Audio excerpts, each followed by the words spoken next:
우리가 이 마음 안에 천사만 있으면 좋은데 나도 몰래 여기 악마가 동거하고 있어요. 그렇죠? 내 마음 안에 천사하고 악마가 동거하고 있는 것 같지 않아요? 그런데 문제는 어느 때 천사 같으냐면은 본당 신부님한테 말할 때, 이때는 천사 같아요. 여기 자매님들 보면은. 근데 집에 가고 남편한테 말할 때는 악마로 돌변을 해. 악마로 돌변을 해. 참 예수님. 예, 반갑습니다. 오늘 여러분들하고 강의할 내용은 유혹과 행복이라는 주제로 앞으로 6주 동안 강의를 하도록 하겠습니다. 우리가 이 세상 살면서 유혹에만 안 빠지면 행복하게 살 수 있죠? 근데 우리가 이 마음 안에 천사만 있으면 좋은데 나도 몰래 여기 악마가 동거하고 있어요. 그렇죠? 내 마음 안에 천사하고 악마가 동거하고 있는 것 같지 않아요? 그런데 문제는 어느 때 천사 같으냐면은 본당 신부님한테 말할 때, 이때는 천사 같아요. 여기 자매님들 보면은. 근데 집에 가고 남편한테 말할 때는 악마로 돌변을 해. 악마로 돌변을 해. 예. 나는 너무너무 착해. 착해갖고 우리 형님은 능력이 있어갖고 직장 생활하는데 나는 착하기만 하고 능력은 없어. 그래서 하는 생활이라고는 신앙생활밖에 안 해. 그런데 우리 시어머니가 형님한테 가서 살아야 되는데 능력 있는 큰형님은 못 모시고 착하기만 나만, 신앙생활은 나만 내가 시어머니를 모셔. 근데 천사 같으니까 시어머니 모셔요. 내가 예수님 십자가 생각하고. 정말로 뭐 시어머니 잔소리, 노망 다 받아주고 그렇게 희생을 하고 사는데 추석날 딱 온 집안 식구가 모였는데 나한테 수고한다는 말하는 사람이 한 사람도 없어. 그럼 속에서 악마가 슬슬 질르기 시작해요. 이거 봐, 네가 착하니까 너를 우습게 보는 거야. 이용만 당하는 거야. 오늘 집안 식구 다 모인 길에 못 모신다고 내질러 그냥. 그 소리가 불긋불긋 일어나지 않아요? 우리는 천사하고 악마가 동거를 해요. 오늘같이 피정하는 날, 고해성사 보는 날은 내가 속세기는 자식도 사랑할 것 같고, 집안 신경도 안 쓰는 남편도 사랑할 것 같고, 죽지도 않는 시어머니도 내가 다 잘 모실 것 같아. 그럴 땐 천사예요. 고해성사 보고 피정하는 날은. 그런데 세상에 나가갖고 물건 깎을 때 보면요, 그런 악마가 없어요. 그런 악마가. 또 뭐 경품 행사로 공짜로 뭐 준다 그러면요, 하나라도 더 받으려고 달겨드는 거 보면은요, 이건 뭐 정말 악마가 따로 없어요. 보면은 악이 다툼을 해요. 보면은. 그래서 우리 마음 안에는 천사하고 악마가 항상 동거를 해요. 근데 여러분들, 우리만 유혹을 받고 사나요? 예수님은 유혹 받으셨어요? 안 받으셨어요? 받으셨어요. 40일 동안 단식하시고 난 다음에 너무 배고프셨어요. 너무 배고프셨을 때 악마가 짠하고 나타나갖고 당신 배고프지? 배고프니까 이 돌더러 빵이 되라고 그래요. 이거 황당하고 어처구니 없고 불가능한 유혹이에요. 돌이 어떻게 빵이 되겠어요? 그런데 이런 유혹을 우리도 받고 살아요. 우리가 이 세상 살면서 제일 많이 받는 유혹이 뭐냐면 돈에 대한 유혹이야. 돈에 대한 유혹. 빵에 대한 유혹. 내가 30년 동안 60평생 살면서 돈을 3억을 모았어. 60살이 돼서. 그럼 이 돈 연금 잘 가입해 두면요, 한 달에 100만 원씩 죽을 때까지 써요. 90살까지. 근데 현찰 3억이 생기면은 악마가 유혹을 해요. 돈이 돈 번데 이거 펀드에다 갖다 맡기면 1년 만에 6억 만들어 줄게. 넘어가요. 이상하게 넘어가요. 아니 3억을 모으는데 30년이 걸렸다면은 이게 한 6억이 되려면 한 10년은 걸려야 되지 않아요? 근데 1년 만에 만들어준다 그러면 덜썩 맡겨요. 그랬더니 이자가 막 1,000만 원씩 나오는 거야. 이게 웬 노다지냐. 이거 확실하다. 부모 돈, 형제 돈, 친구 돈 싹 끌어다가 한 200억을 만들어주면은 악마는 들고 튈까요? 안 튈까요? 펴요. 며칠 전에 450명한테 2,300억을 자기 로얄 패밀리라고, 청와대, 변호사, 뭐 장관들하고 다 아는 로얄 패밀리라고, 이게 놀랍게도 15일만 맡기면 20%의 이자를 준다고 꼬신 거예요. 그런데 450명이 얼마를 모아줬느냐면은 2,300억을 모아줬어. 2,300억을. 그래갖고 그걸 불고 튀었잖아요. 여러분들 1 더하기 1은 2입니다. 1 더하기 1은 절대 10이 아니에요. 근데 우리는 욕심이 있어요. 내 재산이 1 더하기 1인데 2여야 되는데 10이길 바래요. 3억을 모으는 데는 30년이 걸리지만은 악마한테 유혹에 넘어가고 3억을 날리는 데는 6개월도 안 걸려요. 6개월도 안 걸려요. 그리고 땅을 치고 통곡하는 사람들 전 정말로 많이 봤어요. 대한민국 1980년대 이후부터 땅 뛰었어요. 땅값. 그렇죠? 주식 뛰었어요. 그래갖고 대한민국은 1 더하기 1은 2가 아니었고 1 더하기 1은 10이었고 1 더하기 1은 100이었어요. 어떤 사람은 1 더하기 1은 1000도 됐어요. 그러니까 온 국민이 들떠 있는 거야. 들떠 있는 거야.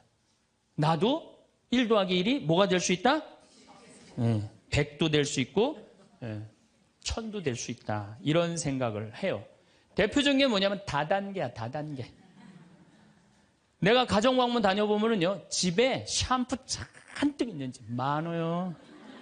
비누 잔뜩 있는 집 많아요. 뭐 한 거예요? 다 다단계예요. 어떻게 다단계? 당신 2사람만 데리고 와. 그러면 이 2사람이 또 데리고 와갖고 나중에 이거 전부 다 가지를 쳐갖고 나중에 떼돈 벌어. 그런데 다단계 하는 사람의 90%가 다 손해보고 나온다는 거예요. 다 1 더하기 1은 100이라고 믿는 사람들. 1 더하기 1은 10이라고 믿는 사람들이 이 유혹에 빠지는 거예요. 이 유혹에. 제가 10년 전에 능평이라는 성당에서 본당 신부를 했어요. 그런데 그 능평이라는 성당에 언덕을 넘어가면은 무슨 동네가 나오느냐면 천당 옆 분당이 나와요. 천당 옆 분당이 나와요. 얼마나 살기 좋으냐면은 거기는 전보산대가 하나도 없어요. 전부 다 지중매설이에요. 지중매설. 동네가 깨끗해요. 깨끗해. 그리고 도로는 한 20m, 30m 주도로는 조경을 하게 돼 있어요. 동네마다 율동공원, 중앙공원, 공원 있고. 그래서 정말로 살기 좋아요. 우리 동네 사람들은 그 언덕만 넘으면 전보산대가 얼마나 많은지, 전선줄이 얼마나 많이 엉겨 있는지, 그 분당에만 있으면 마음이 차분한데 우리 동네만 딱 들어서면은 동네가 미친 여자 머리 풀어헤쳐 놓은 것 같아요. 미친 여자 머리 풀어헤쳐 놓은 것 같아요. 마음이 산란해. 그러니까 우리 동네 사람들 꿈은 뭐냐면 천당 옆 분당으로 이사 가는 게 꿈이야. 그래갖고 5억짜리 아파트가 당첨이 됐어. 5억짜리 아파트가. 그런데 내가 가지고 있는 돈은 4억 5천밖에 안 돼. 이제 5천만 원만 있으면은 프리미엄이 붙어갖고 7억이 되는 거야. 7억이 되는 거니까 1 더하기 1은 10이 되는 순간이에요. 근데 이 5천만 원이 구할 길이 없네. 제일 만만한 건 누구냐면 늙은 부모님이야. 라고 찾아갖고 얘기를 해요. 어머니, 아버지, 내가 5천만 원만 있으면은 5억짜리 아파트 되면 내가 잘 모실 테니까 거기 있는 땅 좀 팔아갖고 나 5천만 원만 꿔달라고. 근데 이미 한국 천주교 할머니, 할아버지들은 나한테 강의를 들었어. 절대 자식들한테 재산 주지 말라는 강의를 들었어. 안 죽으니까 절대 재산 주지 말라는 강의를. 난 돈 없다. 딱 잡아떼요. 그럼 느닷없이 부모가 미운 거예요. 느닷없이. 형제 친척한테 꿔달라고 그랬더니 형제 친척도 아무도 꿔주는 사람이 없는 거야. 다 미운 거예요. 예수님은 서로 사랑하라고 그랬는데 악마는 뭐라고 그래? 이거 봐. 너 세상 너 옆에 있는 사람 아무도 없어. 다 미워해. 이 유혹에 빠지는 거예요. 악마의 유혹에 빠지는 거예요. 근데 마음 하나만 바꾸면 얼마나 행복한지 몰라요. 우리 능평은 뭐 조금 전선줄 있다 하더라도 경치 좋고 공기 맑아요. 아주 좋아요. 그리고 분당에서 살려면은요, 거기에 수준 맞추려면요, 피곤해서 못 살아요. 근데 능평은 32평 아파트가 2억 5천이야. 2억 5천이니까, 이 2억 5천짜리 아파트 사고 얼마가 남아요? 2억이 남아요. 이거 갖고 맛있는 것도 사 먹고, 여행도 다니고, 어려운 사람도 도와주고, 얼마나 좋아요. 근데 우리 인간은 이걸 못해요. 내가 가만히 보면은요, 9개 가진 사람은 10개를 채우려고 이 하나만 더 모으면 10개가 돼. 9개 쓸 생각을 못하고 이거 10개 채운다고 하나 모으다가 죽는 사람들 많이 봤어요, 나. 99개 가진 사람은 100개 채우려고 어떻게? 이 하나를 더 모으려고 99개 쓰지도 못하고 죽는 사람들 많이 봤어요, 저는. 여러분들은 어떠세요? 재산이라는 게 뭔지 아세요? 여러분들 재산이라는 건요, 내가 쓴 것만 내 재산이에요. 내가 쓴 것만. 내가 안 쓴 건 내 재산 아니에요. 다시 말해서 내가 100억을 모으기 위해서 나 그지같이 70평생을 살았어. 이 사람은 거지로 산 거예요. 이 사람 거지로 산 거예요. 네. 그런데 내가 모은 거 갖고 정말로 알뜰하게 뭐 여행도 다니고 맛있는 것도 먹으러 다니고 뭐 즐겁게 살았어. 이 사람은 재산 제대로 쓴 사람이에요. 그 다음에 죽을 때 그래도 종교기관에 기부나 하고 이런다면은 다행인 사람이에요. 근데 그냥 재산 그냥 이 100억을 주체를 못하는 사람들, 그러다가 죽는 사람들, 루카복음 12장에요. 부자가요, 엄청난 풍년을 맞이해요. 이거 나눌 생각을 안 하고 자기를 위해서 창고를 크게 줘요. 그리고 영혼한테 얘기해, 너 이제 편안하게 살아라. 그러니까 하느님이 뭐라 그래요? 이 어리석은 자야, 오늘 밤이 네 영혼이 떠나는 날이다. 너한테는 그렇게 잘 쓰면서 하느님한테 인색한 자의 끝이 이렇다. 재물을 어디다 쌓아둬라? 하늘에 쌓아둬라. 제가 제일 열받을 때가 언제냐면은 97년, 98년 IMF 터졌을 때. 이때 막 우리 교우들 20억, 30억 막 날렸어요.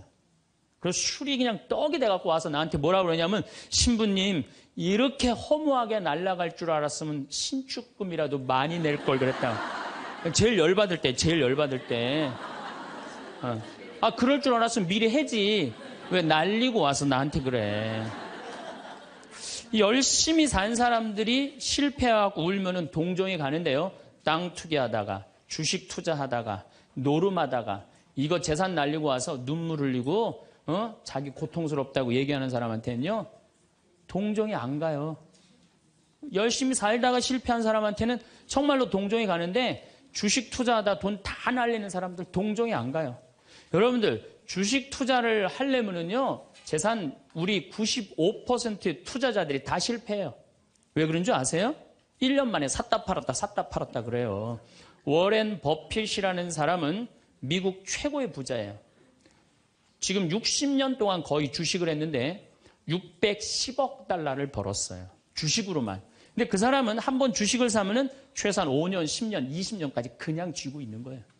그러니까 돈을 버는 거야. 근데 우리는 그냥 얼마 전에 잠깐 무슨 경제 방송을 보니까 3개월 만에 15% 내는 수익 방법, 그런 건 없어요. 1 더하기 1은 2지 1 더하기 1은 10이 절대 아니에요. 근데 우리는 그렇게 착각하고 사는 거예요. 그런 기대 속에서. 아프리카에는 원숭이 잡는 비법이 있어요. 어떻게 원숭이를 잡느냐 하면은 항아리를 이렇게 만들어 놓고 주둥이, 원숭이 손이 들어갈 만한 주둥이를 만들어 놔요. 그리고 여기에다는 자갈을 잔뜩 넣어 놔요. 그리고 여기다 바나나를 딱 놔요. 원숭이가 지나가다가 웬 바나나, 그리고 딱 바나나를 잡아요.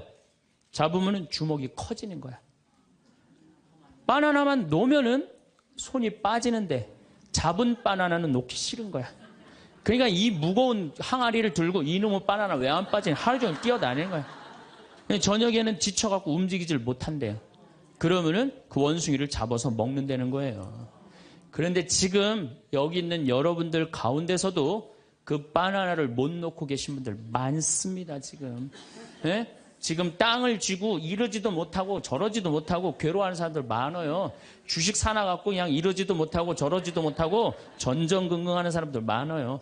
지금 놀 때예요. 노름에 빠져갖고 그거 원금 찾는다고 뛰어다니는 사람 지금 놓으면은 제일 행복해요. 지금 놓으면 살 수 있어요. 그런데 우리는 그거를 못하는 거예요. 그거를. 욕심을 이용하는 거예요. 악마가 우리를 왜 유혹할 수 있는 것 같아요? 우리의 욕심을 가지고 이용을 하는 거예요. 사기 치는 사람도 1 더하기 1은 100이라고 그러면서 홍보를 하죠. 유혹을 해요. 근데 1 더하기 2는 2라고 믿는 사람은 절대 유혹이 안 빠져요. 근데 1 더하기 1은 100이 되기를 바라는 사람은 그 어처구니 없는 악마의 유혹에 빠진다는 거예요. 난 말할 거 없어요. 내가 그러니까. 내가 여기 생태마을 시작할 때 15년 전에 돈이 한 푼도 없었어요. 그래갖고 우리 교구 70세 원로 신부님한테 찾아갔어요. 김창린 필립보 신부님. 여기가 필립보 생태마을이죠? 그 신부님 찾아갔어요. 신부님, 내가 우리 교우들 앞으로 이제 주 5일째가 곧 될 텐데 우리 교우들을 쉴 수 있는 생태마을을 짓고 싶습니다. 토요일날, 일요일날 와서 피정도 하고 기도도 하고 쉴 수 있는 공간을 짓고 싶습니다. 그랬더니 신부님이 너 어쩜 그렇게 시간을 잘 맞춰서 왔냐는 거예요. 무슨 소린가 했더니 당신이 은퇴하면 살라고 땅을 수원에다 사뒀는데 그게 개발지가 된 거야. 근데 보상비가 14억이 나온 거예요. 근데 신부님이 그때 이런 말씀을 하시더라고요. 우리 신부들 은퇴하면 교구청에서 아파트 한 채 사주는데 내가 그 돈이 뭐가 필요하냐고. 너 그렇게 좋은 일에 쓴다니 내가 너한테 주마. 하루아침에 14억을 받았어요. 내가 이마에 돈복 이렇게 써있다니까요. 이제 그걸 가지고 이 생태마을을 꾸미려고 계획을 해보니까 이거는 뼈대밖에 못 올리겠더라고. 그래서 3개월 동안 전전긍긍을 하는데 신부님이 나를 다시 부르셨어요. 황 신부 와봐라. 너 그거 갖고는 그거 완성을 못하겠다. 내가 평생 북에서 넘어오셨거든요. 그래갖고 학비에 너무 고생을 하셔갖고 신학생들 장학금을 모은다고 10억을 모아두셨어요. 그 10억도 내가 귀양 너 투자하는 거 내가 너한테 해주마. 대신 나중에 네가 장학 사업은 이어서 해라. 내가 그 약속을 받고 신부님 또 10억을 또 주셨어요. 24억이 된 거야. 그랬더니 그때 그 본당 신부님 13,000명 본당이 있었는데 교우들이 신부님이 이런 좋은 일에 한다니까 3억을 모아줬어요. 27억이 됐어. 완전히 돈벼락이 그냥 막 쏟아지는 거죠. 그랬더니 후배 신부들이 우리 수원교구 후배 신부님들이 선배 최고 원로 신부님이 이런 사업에 한다니까 동참하겠다고 3억을 또 모아주셨어요. 그래갖고 30억이 돼갖고 이 생태마을을 내가 진 거예요. 2년 만에. 어디 한번 모금 한번 안 다니고 그 신부님이 다 해주셨어요. 그래서 여기가 그 신부님 본명을 따서 필립보 생태마을이 된 거예요. 아니 이렇게 30억을 해서 줘서 주셨으면은 내가 열심히 피정 지도하고 여기 또 우리 농토 많으니까 농사 열심히 져갖고 뭐 황토 성당도 짓고 황토 찜질방도 짓고 황토집도 하나하나 져나가면 되는데 하루아침에 30억이 생기니까 내가 확 미쳐버리더라고요. 내가 일해서 이 하나하나 개발할 생각은 안 하고 어디 돈 많은 과부 없나 이것만 찾으러 다니는 거예요. 돈 많은 과부 없나. 이 미친 거죠. 제가 보기에는. 그래갖고 1년을 돈 많은 사람만 찾아다녔어요. 그것도 33, 4살밖에 안 된 새파란 신부가. 얼마나 이거 황당한 일이에요. 나도 1 더하기 1은 100이라고 생각을 한 거죠. 근데 그렇게 1년을 따라다녔는데 이게 또 부자들이 특징이 있어요. 도와줄 것 같으면서도 안 도와주고 안 도와줄 것 같으면서도 도와줄 것 같이 말하고 미치겠더라고요.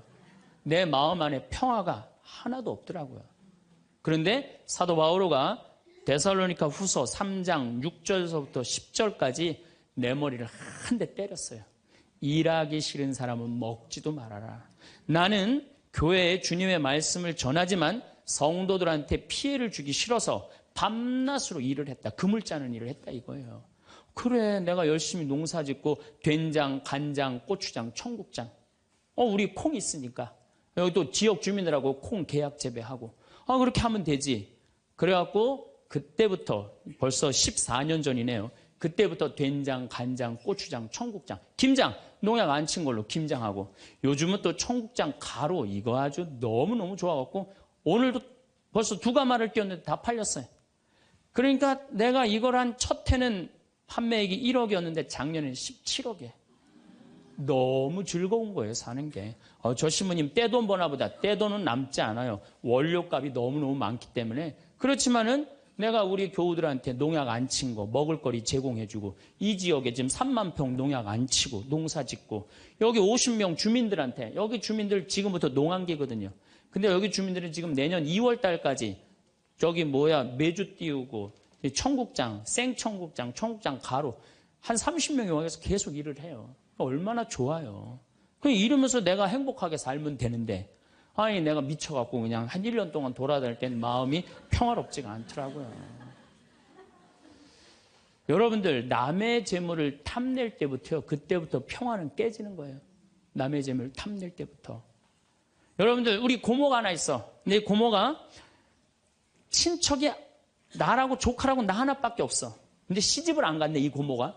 근데 그냥 돈을 많이 벌어갖고 천당역 분당에 아파트도 한 채 있고 빌딩도 하나 있고 저기 막 통장에 돈도 많아. 그럼 이 조카가 저 고모 늙은 고모 죽으면은 저 재산이 누구한테 온다? 나한테 온다. 이 생각하는 순간부터 얘는 불행한 거예요. 고모 재물 탐내는 순간부터 얘는 불행한 거예요.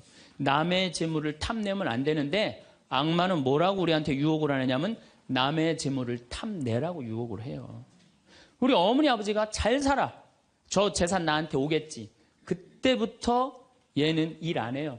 딴 생각만 하는 거예요. 1 더하기 1은 2라고 생각 안 하고 1 더하기 1은 100이 된다고 생각을 하고 사는 거예요. 절대 평화롭지가 않아요. 또 여러분들 형제 중에 누가 잘 살아. 우리 형이 잘 살아. 누나가 잘 살아. 근데 내가 이번에 아이가 대학을 들어가. 나 등록금 좀 안 대주나. 이때부터 죄짓기 시작하는 거예요. 이때부터 미워하기 시작하는 거예요. 성당 질 때도 마찬가지예요. 성당 질 때도 내가 하느님 아버지 집을 줘. 그러면은 그 하느님 아버지 집 짓는데 내가 봉헌하면 되잖아. 근데 그냥 나는 봉헌할 생각 안 하고 우리 성당에 제일 부자가 저거 얼마 봉헌하나 이것만 기다리고 있는 거야. 근데 그냥 그 부자는 내가 보기엔 1억을 해도 되는데 500만 원밖에 안 했어. 그럼 뭐라고 그러냐면 예수님 말 틀린 거 하나도 없어. 응? 부자가 천국 들어가는 거는 낙타가 바늘구멍 통과하기보다 아는 건 또 많아갖고 그냥 그러면서 그 사람 욕하는 거. 제 생각엔 이래요. 그렇게 부자 헌금 얼마 내나 그거 쳐다보고 있는 것도 남의 재물 탐내는 거예요. 그 사람 마음에 평화 없어요. 내가 가지고 있는 것만 누구한테 봉헌하면 돼? 하느님한테 봉헌하면 되는 거예요. 우리가 이 돈에 대한 유혹, 이것 때문에 죄를 짓고 사는 거예요. 그런데 유혹 중에 제일 무서운 유혹이 뭔지 아세요? 여러분들 돈 왜 벌어요? 자식 욕심 때문에 버는 거예요. 자식 때문에 여러분들 돈 버는 거예요. 자식 때문에. 아메리카의 인디안들은 자식이 태어나면 어디다 봉헌하냐면 별한테 봉헌한다고 그래요. 우리 아이 추억 많게 해달라고. 요즘 어제 그제 여기 별 정말 미치도록 많아요. 밤하늘에 별똥별이 2만 개가 떨어져. 2만 개. 지난번에 우리 수녀님들 한 20분 오셨을 때 내가 여기 마루 위에 강 위에다 마루를 깔아놨어요. 그 위에다 밤에 침낭을 하나씩 다 드려요. 그럼 누워갖고 별을 보는데 별똥별이 1시간 동안 10개가 떨어졌대. 10개가. 수녀님들이 너무 행복하다는 거예요. 이 별을 보고 행복한 추억을 가지고 살았으면 좋겠는데 우리나라 엄마들은 그런 생각 안 해요. 인디언들은 별 보면서 우리 아이 행복한 추억이 많았으면 좋겠다. 그리고 들판에 봉헌한대요. 우리 아이 건강하게 뛰어놀게 해달라고. 그 다음에 태양에 봉헌한대요. 우리 아이 아주 씩씩하고 건강하게 잘 자라게 해달라고. 근데 대한민국 엄마들은 애가 태어나면 어디다 봉헌하냐면 학원에 봉헌해. 학원에. 우리 아이 어디 들어가게 해달라고? 서울대학 들어가게 해달라고. 서울대학 들어가게 해달라고. 그래갖고 임신을 하면은 이거 굉장히 중요한 거예요. 임신을 하면은 하느님 나한테 생명을 주셔서 감사합니다. 이 아이가 하느님 이 세상에 태어나서 행복하게 살았으면 좋겠습니다. 이렇게 생각하는 엄마가 하나도 없다는 거예요. 임신을 딱 하는 순간 무슨 생각을 하냐면 내 뱃속에 서울대학 C가 들어왔다고 생각을 하는 C가. 그래갖고 막 임신 1달, 2달, 막 10달이 되면 배가 이만해져요. 그러면 C가 이만해진 거야. C가 이만해진 것만큼 꿈도 이만해진 거야. 하고 아침에 인사를 해도 한국말로도 안 해. 영어로 하는 거야. How are you today, my baby? Good morning. 막 영어로 하는 거야. 마음 급한 엄마들이. 네. 그래갖고 애가 엄마의 태를 열고 세상에 나왔어. 세상이 얼마나 예뻐요. 하늘도 예쁘고 별도 예쁘고 달도 예쁘고 단풍도 예쁘고. 근데 그냥 이 아이가 그냥 그 창문을 통해서 세상을 보려고 했더니 마음 급한 엄마는 너 그거 볼 시간이 어디 있어. 온 집안을 도배를 다 해놔요. 아니 집안만 도배해 놓으면 되지 창문에다가도 도배를 해놔요. 한쪽에는 그냥 가나다라 마바 차타 갖다 붙여놓고 반대쪽에는 ABCD. 누워서 모빌이 돌아가는데 막 기억 리은 디귿 리을이 막 돌아가는. 태어났는데 이 세상에 태어났더니 막 어디에 가려? 글자에 가려갖고 세상 구경을 못하는 거예요. 그래갖고 애가 1살, 2살쯤 돼갖고 엄마, 아빠 이렇게 말을 하기 시작해요. 그러면은요, 엄마들은 흥분하는 거예요. 드디어 우리 집에 천재 태어났다. 그래갖고 온 동네 다니면서 우리 애가 천재라고 막 자랑을 해요. 그 우유를 먹여도 무슨 우유만 먹이냐면 아인슈타인 우유만 먹이는 거. 아인슈타인 우유만. 예, 예. 천재니까 아인슈타인 우유만 먹어요. 엄마 아빠 그러면은 드디어 됐어. 너 다음 단계로 넘어가자. 1 더하기 1은 뭐냐? 이거 넘어가는 거야. 수학으로 넘어가는 거야. 이렇게 글자하고 숫자에 갇혀 사는 애는요, 영혼이 망가진대요. 1살서부터 5살 때까지는요, 엄마라고 애가 한 번 말하는데 10,000번을 연습을 해야 된대요. 아빠라고 말하는 데는 20,000번을 연습을 해야 된다 그래요. 애가 엄마, 아빠 그러면은 엄마, 아빠들은 고마워해줘야 돼. 너무 고맙다. 엄마라고 불러줘서 손가락 깨물고 배에다 바람 넣어주고 발가락 그냥 뽀뽀해줘가면서 아빠는 목마 태워주고 비행기 태워주고 막 축제같이. 그러면은 이렇게 부모님이 엄마 아빠가 끌어안아주고 뽀뽀해주고 스킨십을 해주는 애들은 이런 생각을 한대요. 이거 봐라. 세상은 한번 살아볼 만한 데네. 저렇게 엄마라고 말 한마디 했는데 저렇게 좋아하고 감격을 하네. 그런데 1살서부터 5살 때까지 엄마 아빠 그랬더니 다음 단계 1 더하기 1은 뭐야? 이거 넘어가는 애들은요, 나중에 커서 컴퓨터 중독, 알코올 중독, 그 다음에 사춘기 때 무표정, 무반응, 무감동. 여러분들 자녀들 중에 사춘기 해갖고 엄마 막 이렇게 쳐다보고 있는 애들 봐요, 안 봐요? 걔네들은 사춘기라 그런 게 아니야. 언제 망가뜨려 놓은 거냐면 1살서부터 5살 때까지 망가뜨려 놓은 거예요. 영혼을 망가뜨려 놓은 거예요. 프레벨이나 썸머힐이나 삐아제나 몬테소리 같은 유아 교육학자들이 말을 하기를 1살서부터 5살 때까지는 숫자나 언어를 인지하는 좌뇌가 발달하지 않는다고 그래요. 6살 때부터 좌뇌가 발달한다고 그래요. 근데 우리나라의 95%의 엄마들이 영세 교육을 해요. 태어나자마자부터 교육을 해요. 교육비 얼마? 350만 원짜리 교육비를 들여서 전부 다 350만 원 애한테 그냥 영세 교육을 시키는 거예요. 우리나라 청소년의 95%는 이미 1살서부터 5살 때까지 영혼이 망가져 버린 거예요.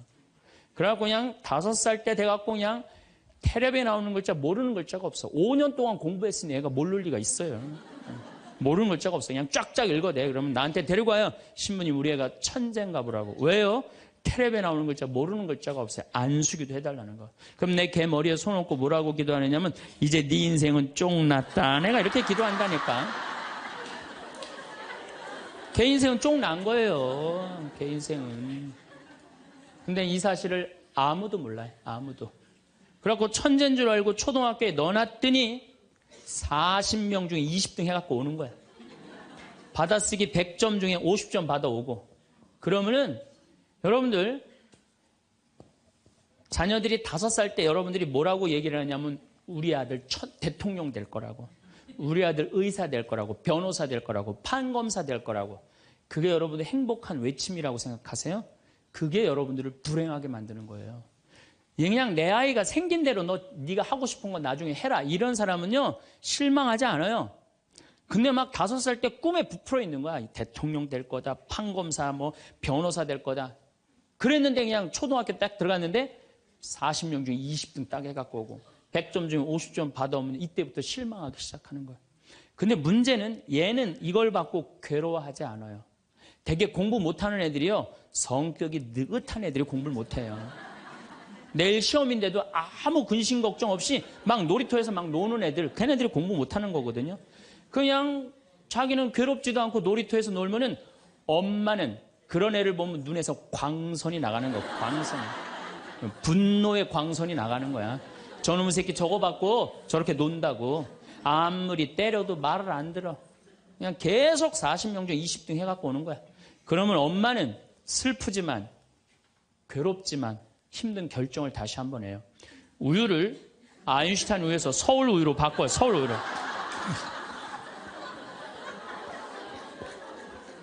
그래갖고 그냥 그렇게 6년 동안 서울 우유를 먹였는데 중학교 딱 올라갔는데 초등학교 때 말 안 듣는 거하고 차원이 틀려요. 중학교 때 컴퓨터 게임에 빠지면은요 미쳐요. 엄마하고 밥 먹으러 나가도 그냥 핸드폰으로라도 해요, 애들이. 그냥 그거 보고 있으면 속에서 불 나요, 안 나요? 속에서 불이 나죠. 근데 걔는요, 그렇게 될 수밖에 없는 성장 과정이 있는 거예요. 그래갖고 막 학원을 막 땡땡이를 까는 거야. 초등학교 때는 때리면 울면서 갔는데 중학교 때는 간다고 가요, 일단. 그러고 난 다음에 지가 알아서 컴퓨터 게임방 가서 게임하고 놀고 밤 10시에 학원 다녀왔다고 거짓말 하는 거야.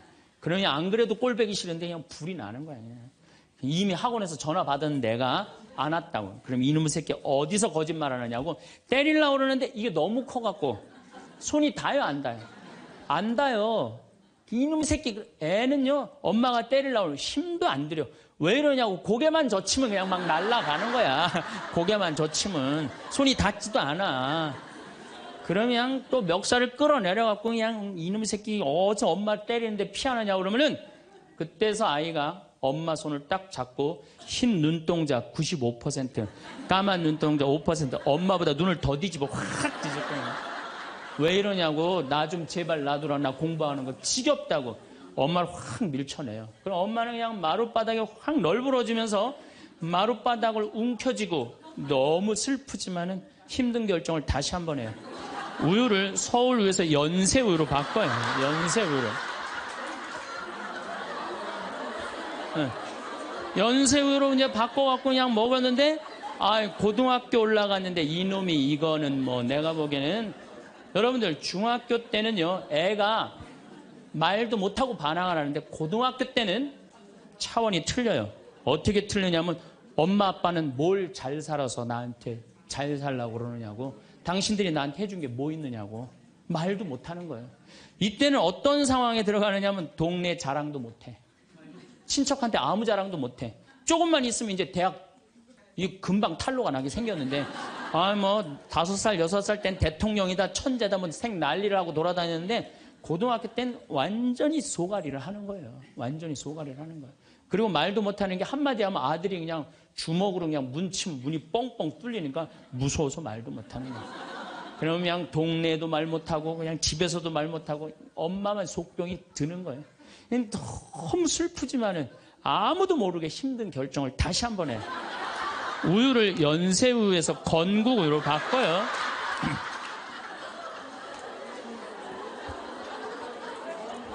건국우유로 바꿔서 그렇게 먹였는데 고등학교 3학년 때 보니까 모의고사를 봤는데 15% 안에 들어야지 서울에 있는 학교를 가는데 30% 뒤로 막 밀리는 거야. 내가 재미난 경험이 있었어요. 내가 아주대학 환경공학과 대학원을 다닐 때 그 옆에 창현고등학교, 유신고등학교가 있었어요. 근데 걔네들이 1학년 딱 들어와서는 우리 학교를 보고 그랬대요. 내가 아주대학 가면은 내 대학을 안 간다 그랬대요. 1학년 되면은. 근데 2학년 애들은 상황이 틀리대요. 아주대학도 괜찮은데 이런데 2학년 되면. 근데 3학년이 된 애들은 그 창현고등학교, 유신고등학교 애들은 3학년만 되면 제발 아주대학만이라도. 엄마가 딱 그런 마음이야. 그러니까 이제 엄마가 너무 슬프지만은 그 성적표를 받아보고 마지막으로 힘든 결정을 다시 한번 해요. 우유를 건국우유에서 저지방 우유로 바꿔요.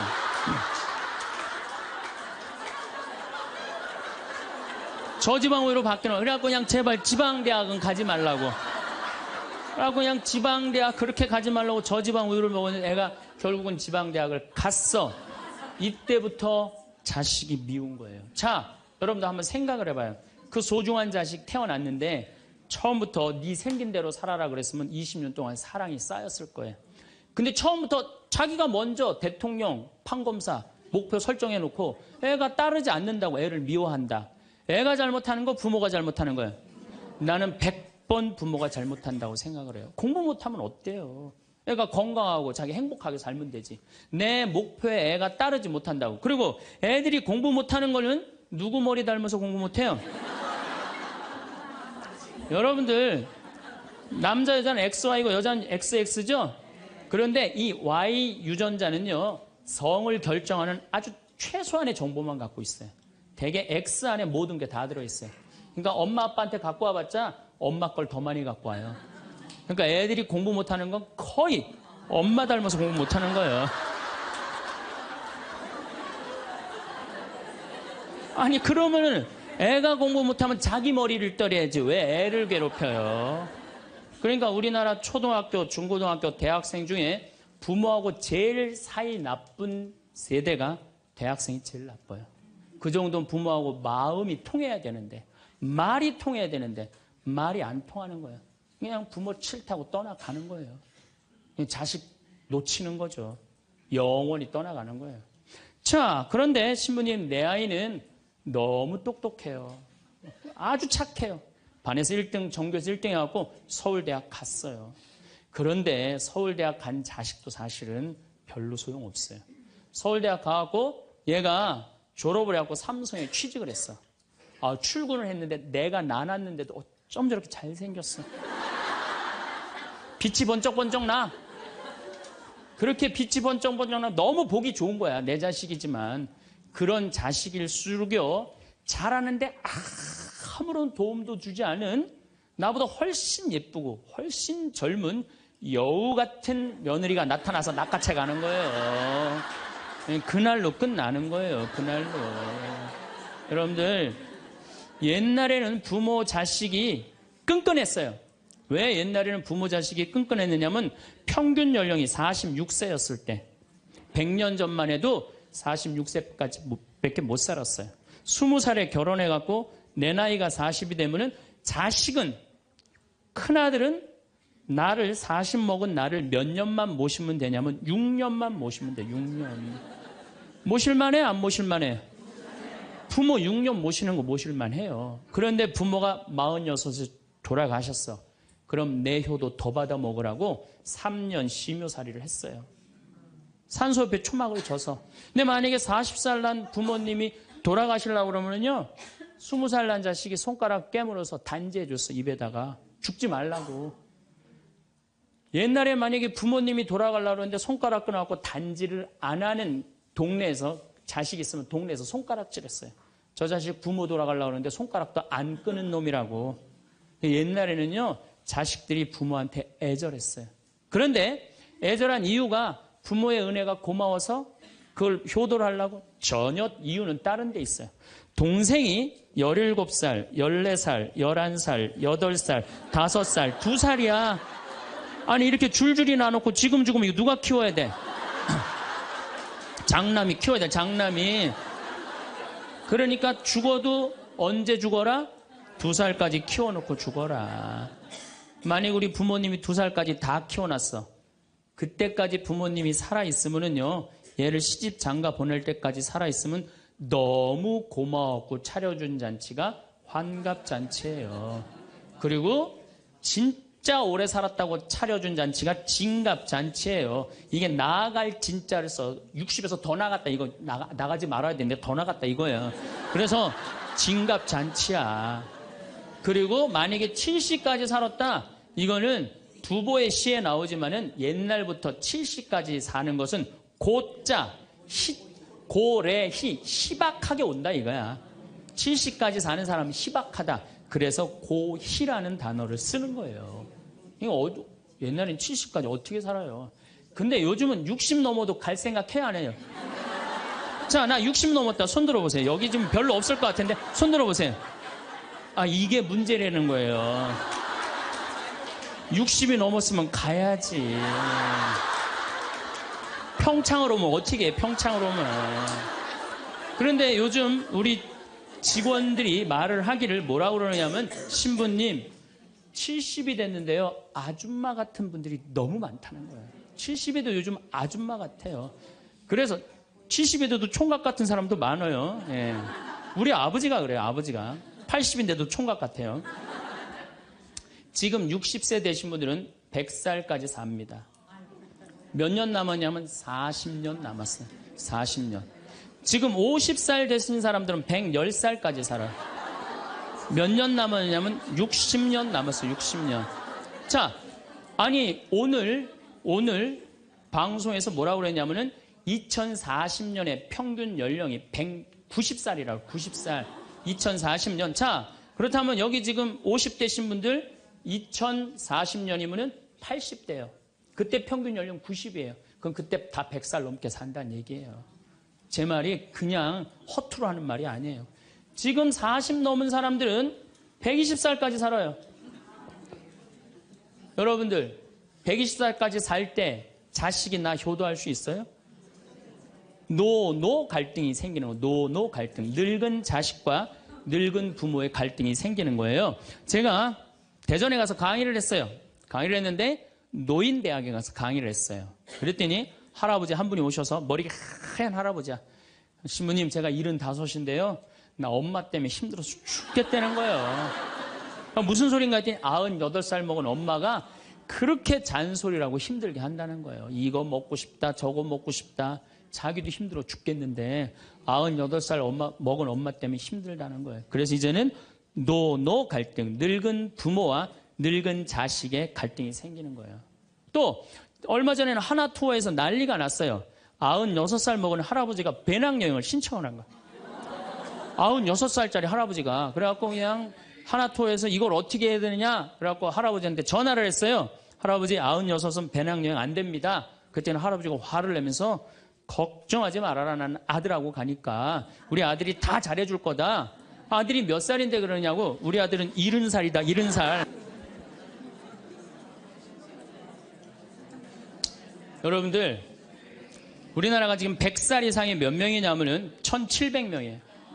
100살 이상. 얼마 전에 텔레비전에 102살 먹은 할머니 83살인가 먹은 며느리 또 50 몇 살 먹은 3대가 살죠. 이제는 그런 일이 다반사로 생긴다는 거예요. 다반사로. 지금 70살 넘은 우리나라 인구가 240만 명이에요. 70살 이상이. 60세 이상이 65세 이상이 540만 명. 540만 명.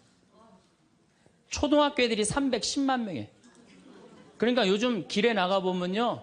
우리 어렸을 땐 길에 애들이 바글바글 했어요. 구슬치기, 딱지치기 그냥. 할머니는 이런 할머니 하나 이렇게 구경하고 있었어요. 근데 요즘에 길에 나가보면 애들은 하나도 안 보여요. 애들 낳지도 않고 학원에 가고.